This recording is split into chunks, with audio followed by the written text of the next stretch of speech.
Lahore railway station پر امیر جماعت اسلامی سراج الحق media سے گفتگو کر رہے ہیں۔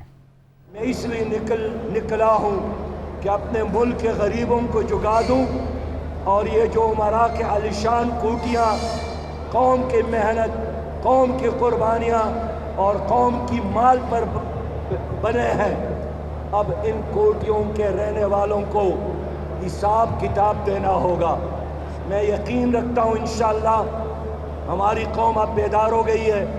میڈیا کا شکریہ ادا کرتا ہوں، انہوں نے ان کرپٹ لوگوں کے چہروں کو بے نقاب کیا ہے۔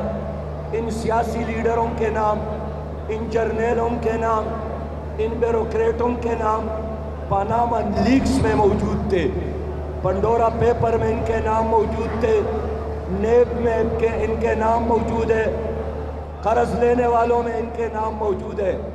لیکن چونکہ یہ مؤثر ہے، ان کے ساتھ اس وقت ایک مصنوعی طاقت ہے، اس لیے سپریم کورٹ بھی ان پر ہاتھ ڈالنے کے لیے تیار نہیں ہے، نیب بھی ان پر ہاتھ ڈالنے کے لیے تیار نہیں ہے۔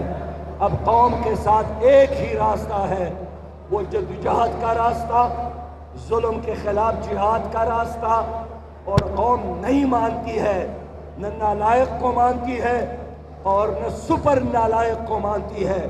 قوم آپ اس ملک میں اللہ کا نظام چاہتی ہے، جو رحمت کا ہے، جو برکت کا ہے، جو انسانوں کے ساتھ محبت اور شفقت کا ہے، جو رحمت للعالمین کا نظام ہے۔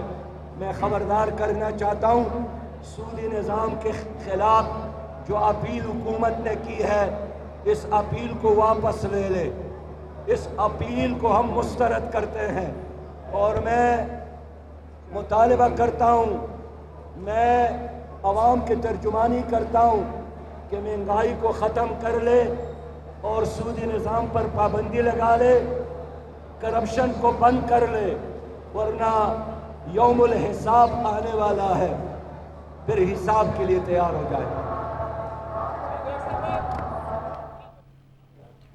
امیر جماعت اسلامی سراج الحق لاہور میں میڈیا سے گفتگو کر رہے تھے۔ ان کی جانب سے کہا گیا کہ غریبوں کو جگا دوں گا میں۔ ان کی جانب سے کہا گیا کہ ان بڑے محلات میں رہنے والوں کو حساب دینا ہوگا۔